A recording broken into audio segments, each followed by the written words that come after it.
Maintenant que nous avons passé en revue certains événements liés à la majorité de l'Algérie, nous allons passer à un autre aspect. Abdelmajid Tebboune, vous êtes en campagne électorale pour la présidentielle anticipée qui a été décidée. Tout à fait au début, nous avons supplié nos compatriotes algériens de demeurer pacifiques, de résister et d'être solidaires avec les soldats de l'armée. Au début. Donc, nous le répétons, vous êtes en campagne électorale présidentielle anticipée. Un autre volet de la majorité maintenant. En 2013, c'est un rappel que nous faisons. En 2013, nous avions été sollicités pour signer une pétition en faveur de la langue tamazight. Nous avions répondu par un non. Notre réponse a été une négative. Voilà. Cet événement, cette réponse négative, est la conséquence d'un texte que nous avons écrit sur Lounas Mahtoub en anglais.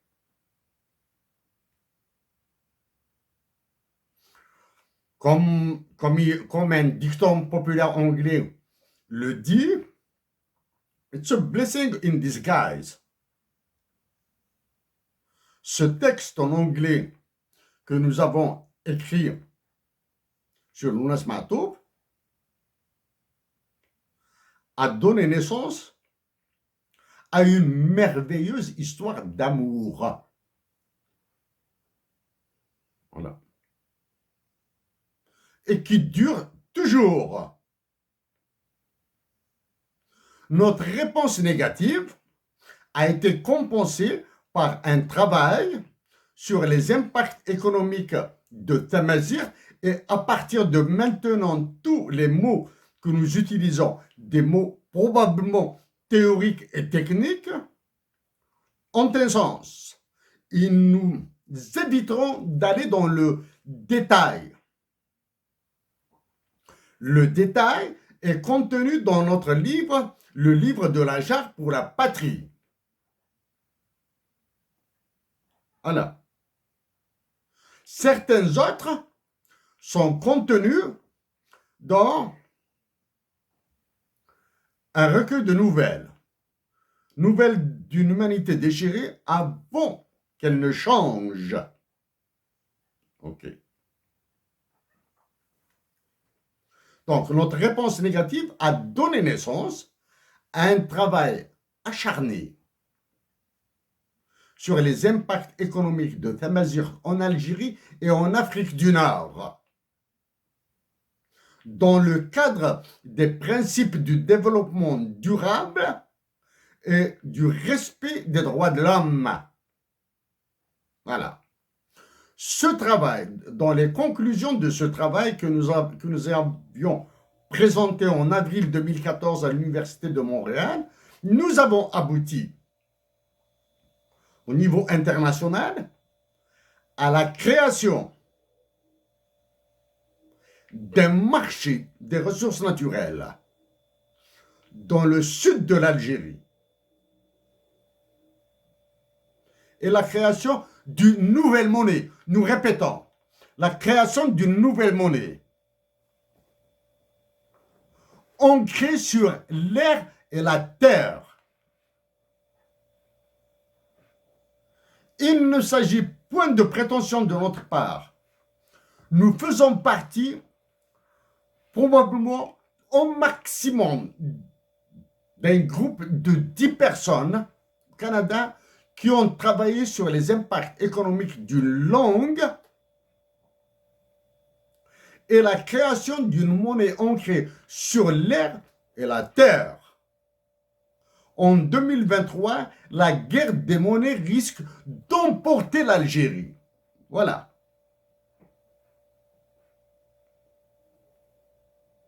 Avant de présenter, nous avons écrit une lettre à la présidence de la République de l'époque, au président de la République de l'époque, dans un style des plus normatifs et non politique. C'est-à-dire avec une argumentation universitaire. Une lettre dans laquelle nous avons suggéré la dotation de l'Algérie d'un hymne national bilingue en tamazight et arabe. Voilà. Dans un travail de recherche que nous avions fait sur Hussein Eid Ahmed et son action internationale, nous avons découvert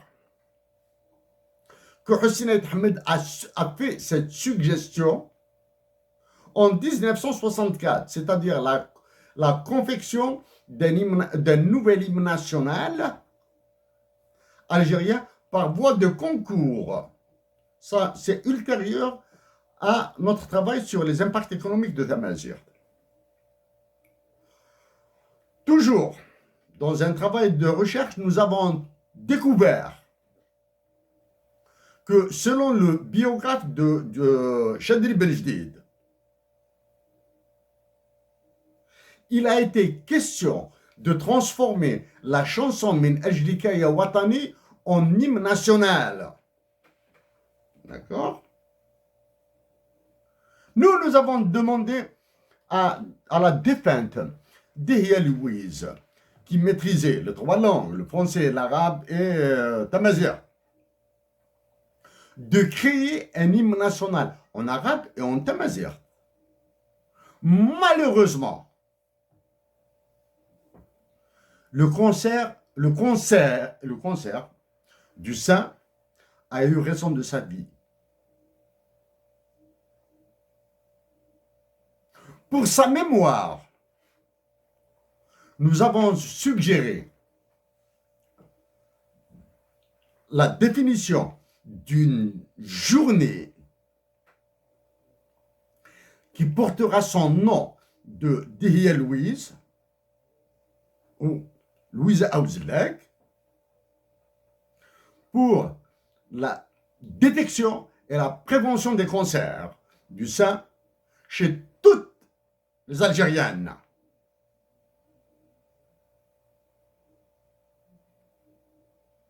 Dihya Louise s'est engagée, Louise Aouzlek s'est engagée à le faire.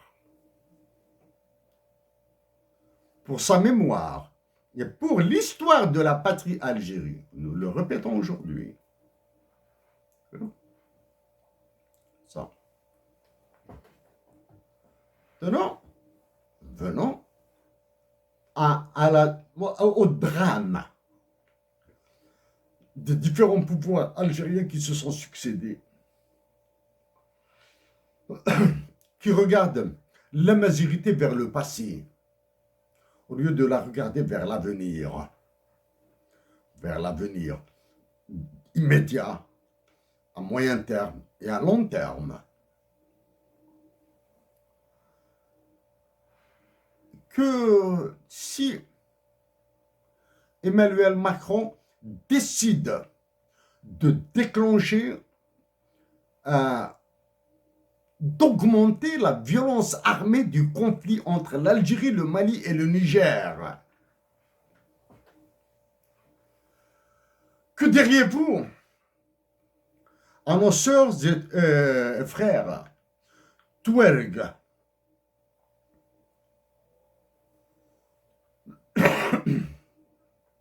qui vous diront que nous ne sommes pas des Arabes, que nous sommes des Amazirs?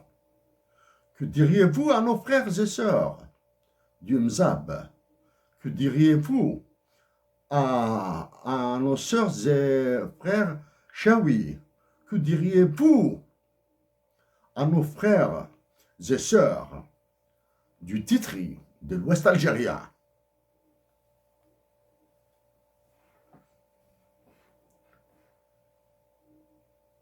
La série de conflits qui s'est produite dans le monde à partir de 1990, même si les enjeux réels sont des enjeux de puissance,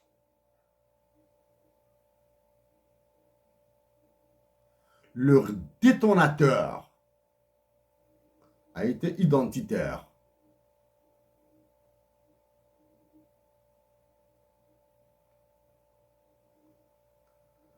La focalisation sur la Kabylie, actuellement,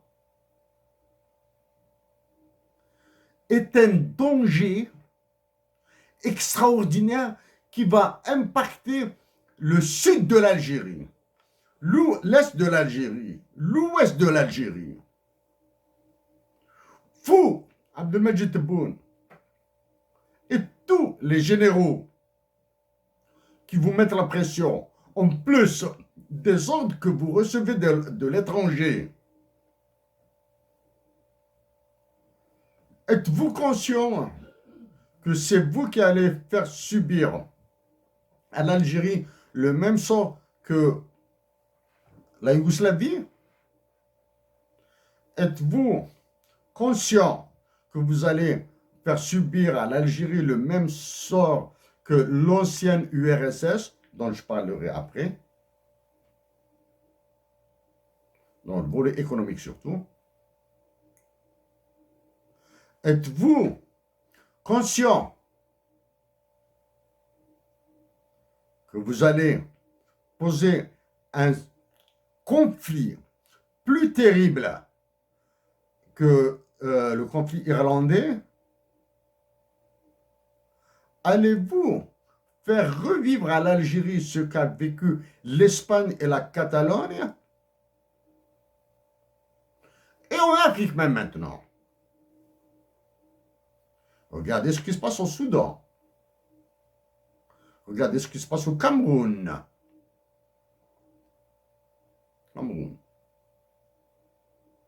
Regardez ce qui se passe dans les îles Comores, aux Seychelles. Il est temps que vous soyez conscient de la dimension de la majorité de l'Algérie. Donc, vous et vos conseillers, vous et les généraux de l'état-major de l'armée, seriez très avisés d'aborder cet aspect lucidement et sagement. Vous auriez compris qu'il y a des aspects que nous évitons d'aborder maintenant, parce que nous sommes convaincus que Macron et Emmanuel et certaines organisations américaines et anglaises vont les aborder. Quand ils les aborderont, nous saurons quoi leur dire. Maintenant, on peut passer aux relations internationales. Diplomatie.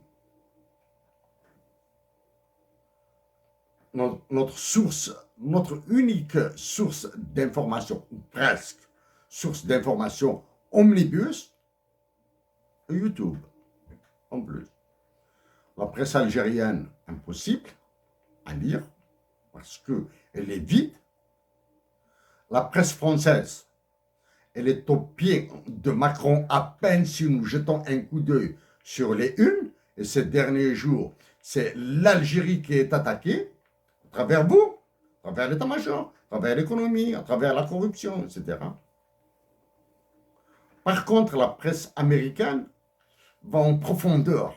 Les questions qu'elle soulève sont extrêmement explosives dans la mesure où l'Algérie doit basculer vers l'ouest et non vers l'est. Suivez mon doigt. Vers l'adhésion de l'Algérie aux BRICS. Voilà. Dans les relations internationales, comme nous l'avions dit auparavant dans une dernière intervention, la visite à Moscou est passée complètement à la trappe. Excepté vos déplacements vers certains pays arabes qui sont terminés en queue de poisson, L'unique déplacement prévu est celui de la France à l'étranger. C'est triste pour les relations internationales algériennes.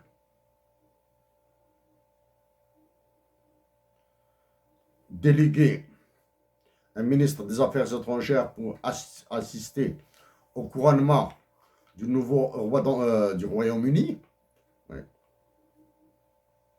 qui a été délégué à l'enterrement de l'ancien président de l'URSS, qui a éclaté, en fédération de Russie plus des États indépendants, Gorbatchev, enterrement.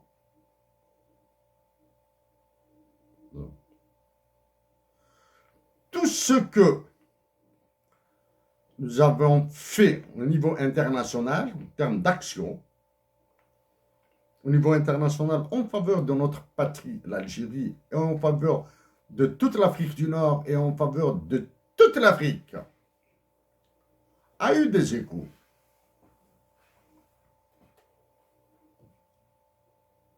Oh, il a produit ses échos, ses effets. La guerre que nous avons déclarée à Emmanuel Macron est là, à travers trois interventions. La détérioration des relations avec le Maroc et la Tunisie risque de nous entraîner en enfer. La partition de la Libye et du Mali risque de multiplier cet enfer par 10 pour l'Algérie.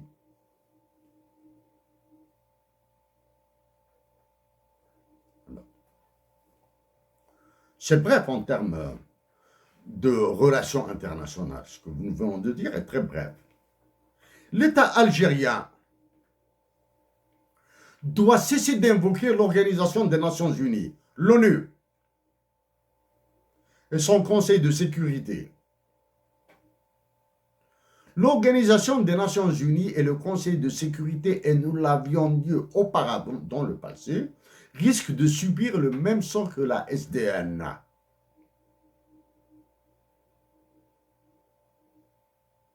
Excepté le Fonds monétaire international qui se débat dans des considérations extrêmement complexes, au niveau mondial bien sûr, et la nomination d'un nouveau président pour la Banque mondiale,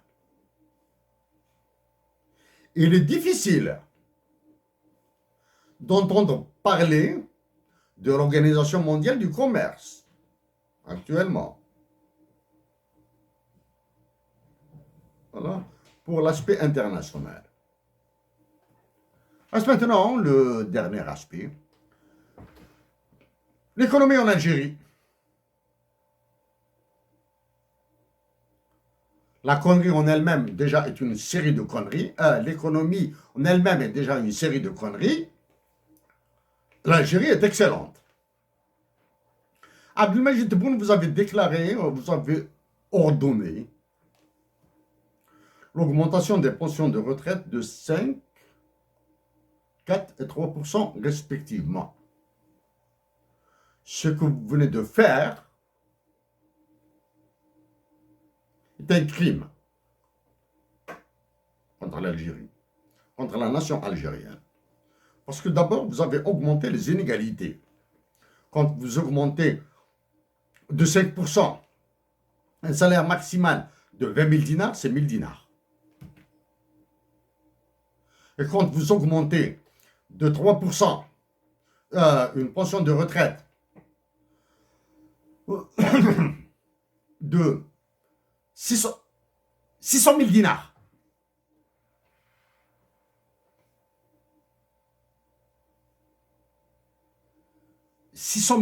hein?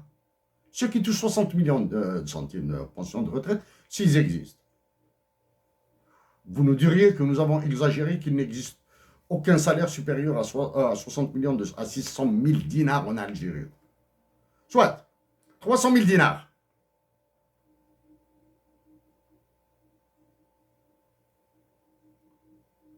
Combien? C'est beaucoup là.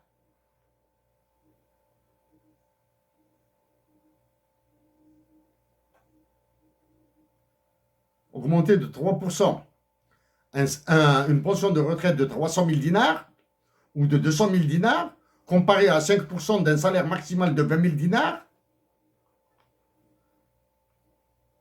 vous n'avez qu'augmenter les inégalités et l'injustice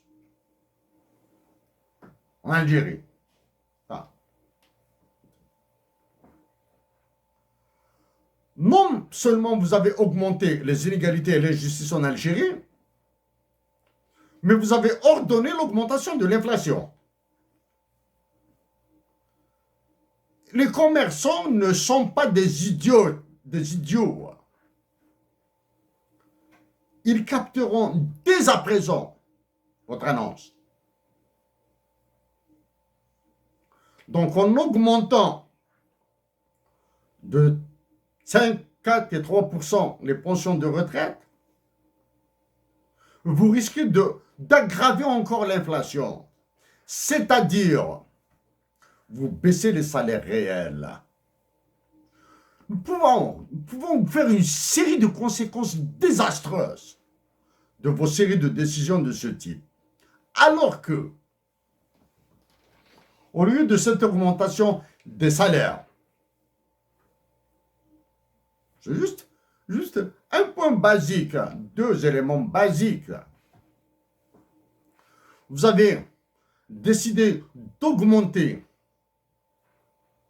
le nombre de structures de santé de première ligne, de créer des équipes de travail de nuit dans les entreprises du secteur productif, tels que les vêtements, tels que la chaussure, tels que les bicyclettes. Si vous avez décidé d'augmenter la maintenance des trains, le chemin de fer, maintenant, la réparation des trains, et de relancer la production des autobus par la Sonacom, les mettre à la disposition des populations rurales surtout, de l'intérieur du pays. Faisons cet effort économique vers les secteurs productifs. Vous auriez augmenté les salaires réels en réduisant par exemple les tarifs. On offre les tarifs de transport ferroviaire. Mais vous nous diriez peut-être qu'ils dépendent de France. Okay. En parlant des transports, nous devons, à titre personnel, chercher cette intelligence pour créer du transport marchandises entre Alger et Nouakchott, par voie maritime. Nous devons la chercher. L'Algérie qui exporte 85%, 95% de ses ressources naturelles, gaz et pétrole vers l'Europe, ce qui reste l'exporte un peu partout à gauche et à droite, y compris au Canada, etc. Comme l'eau, comme les dattes, comme le tabac, trafic, c'est de la contrebande. Okay? Nous devons l'intelligence. Mais cette intelligence nous est facile. C'est le fameux Hub and Spoke System. Nous l'avons dit à plusieurs reprises. Ouvrir des banques dans les pays africains. C'est une autre intelligence qui nous fait défaut. C'est une autre intelligence. Mais par contre, nous affirmons que votre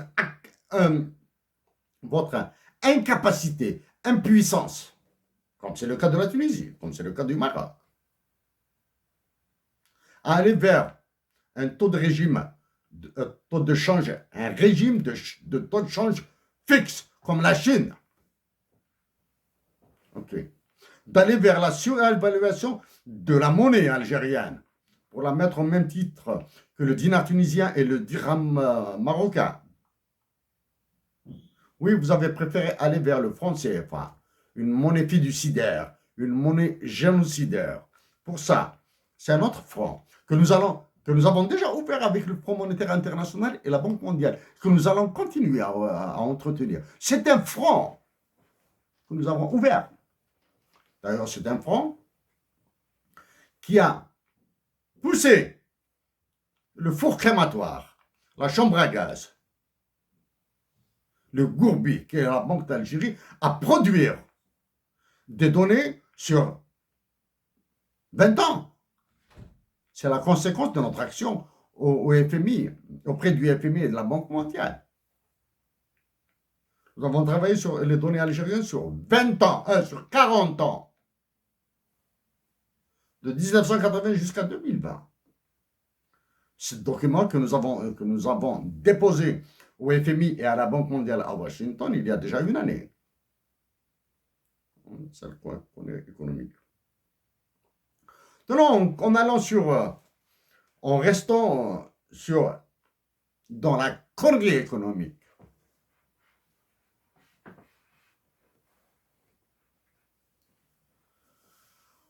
Est-ce que c'est l'été qui s'annonce?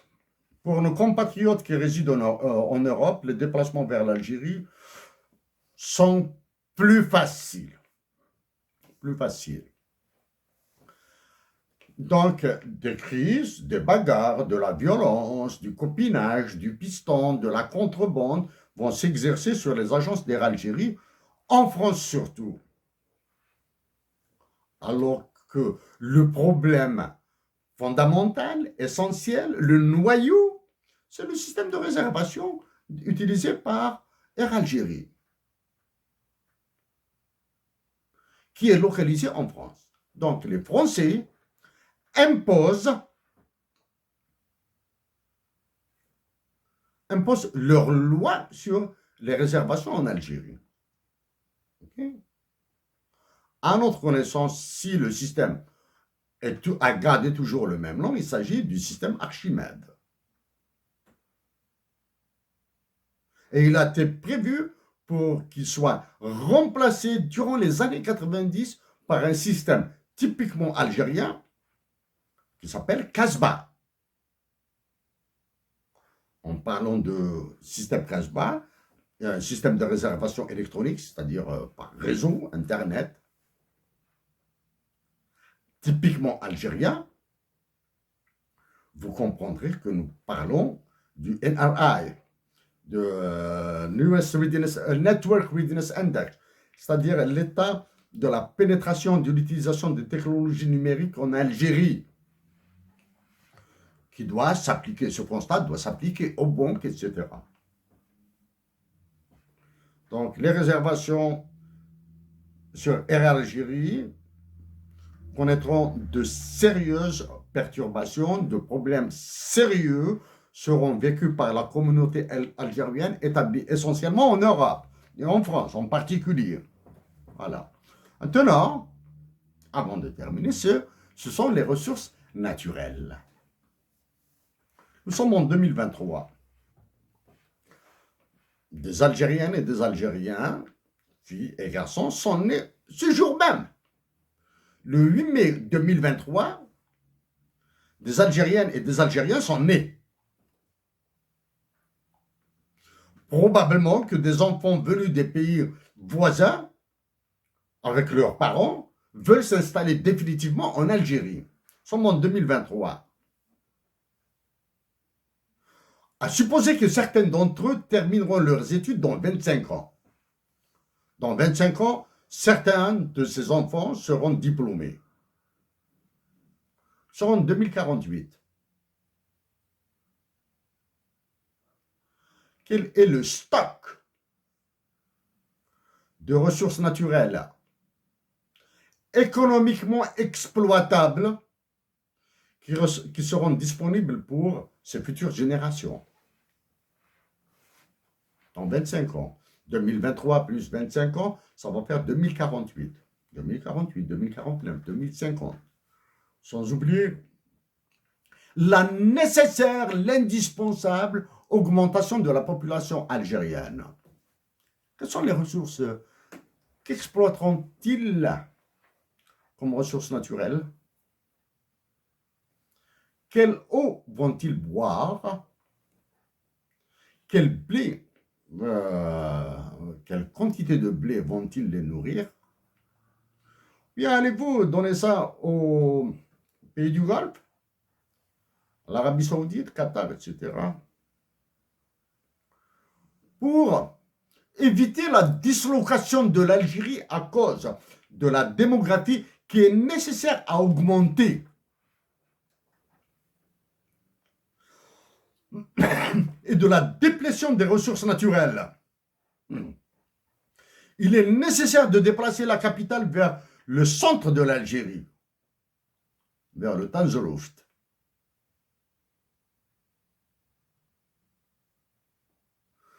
Monsieur Abdelmajid Tebboune,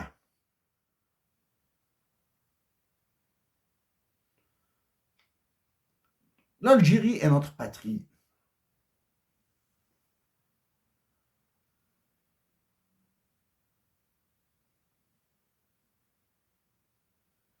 Nous avons des doutes sur vos capacités, des doutes sérieux sur vos capacités à la sauver de l'explosion. Vous l'avez mise dans une convexité terrifiante. Vous et l'état-major de l'armée l'avez mise dans une convexité terrifiante. En répétant nos supplications pour nos sœurs et frères d'Algérie de demeurer pacifiques, de résister, d'être solidaires avec les soldats de l'armée. Nous répétons nos supplications pour nos compatriotes d'Algérie de demeurer pacifiques, de résister aux souffrances et d'être solidaires avec les soldats de l'armée. L'élection présidentielle qui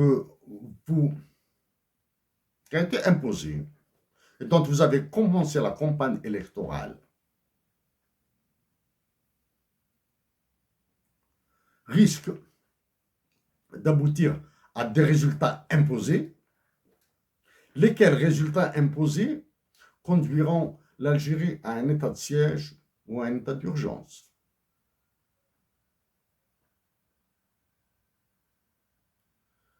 Et il est très facile d'en sortir. Évitez de remuer cette histoire d'islamisme en Algérie. Évitez, nous vous rappelons qu'avant le massacre fasciste des années 90, la première attaque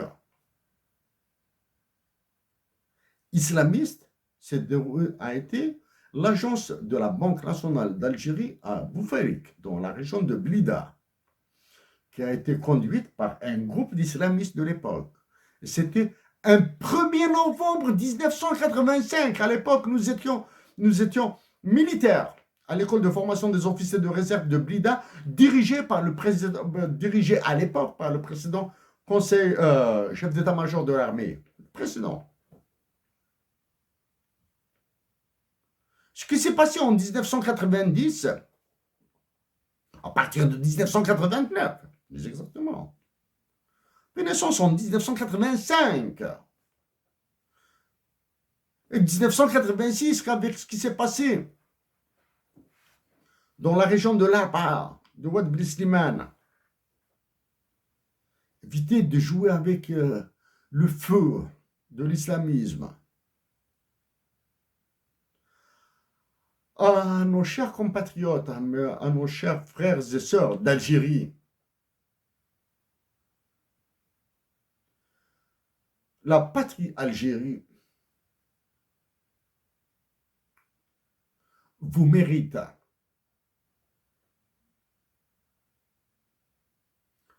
Chères sœurs, chers frères d'Algérie, aimez l'Algérie comme elle vous a aimé. Merci à vous. À une autre fois.